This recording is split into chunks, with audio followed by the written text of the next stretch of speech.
आपला भारत देश तंत्रज्ञान, उद्योग, सुरक्षा, अवकाश संशोधन, स्वतंत्र ओळख निर्माण करीत असून सक्षम अर्थव्यवस्था म्हणून जागतिक स्तरावर स्थान बळकट करीत आहे. भारताची प्रतिमा एक सक्षम, विश्वासार्ह आणि वेगाने प्रगती करणारा देश अशी तयार होत आहे. फायर सेफ्टी आणि सिक्युरिटी क्षेत्रातील कामगिरीही याला अपवाद नाही.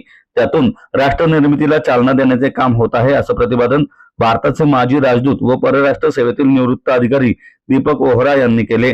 Fire and security association of India Pune चॅप्टरच्या वतीनं सुरक्षित भारत या विषयावरील चर्चासत्रात दीपक वोहरा बोलत होते. वाकड येथील टिपटॉप इंटरनॅशनल येथे आयोजित या चर्चासत्र सुरक्षित भारत घडवण्यासाठी तंत्रज्ञानाचा जबाबदारीने वापर, नियमांचे काटेकोर पालन आणि सर्व स्तरांवर जागरूकता वाढवण्याची आवश्यकता अधोरेखित करण्यात आली. तसेच यावेळी FSAIच्या डायरीचे प्रकाशन करण्यात आले.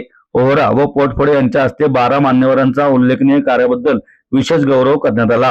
कार्यक्रमावेळी पुणे महानगर प्रदेश विकास प्राधिकरणाचे मुख्य अग्निशमन अधिकारी देवेंद्र पोटफोडे, एक्स बज फायर अँड सिक्युरिटीचे संचालक चिंटू आशेर, FSAI पुणे चॅप्टरचे अध्यक्ष सुजल शहा, सचिव सागर मुनीश्वर, सिंपल जैन, प्रदेश संचालक वरुण तिवारी, संयोजक केदार देशमुख, शिवम फायरवाला, विनायक जोगळेकर, अजित यादव, अमोल उंबरजे, ऋतुराज कुलकर्णी, सागर कुलकर्णी यांच्यासह उद्योग, बांधकाम आणि सुरक्षा क्षेत्रातील तज्ज्ञ मोठ्या संख्येने उपस्थित होते. दीपक वोहरा यांनी भारत आणि इतर देशांमधील संबंधांवर भारताच्या क्षमतेवर विचार मांडले. देवेंद्र पोटफोडे म्हणाले, आधुनिक बांधकाम क्षेत्रात आकर्षक रचना, उंच इमारती आणि काचेच्या संरचनांचा वापर वाढत आहे. मात्र लक्ष्यवेधक बांधकाम करण्याच्या प्रयत्नात सुरक्षेच्या बाबतीत तडजोड होऊ नये.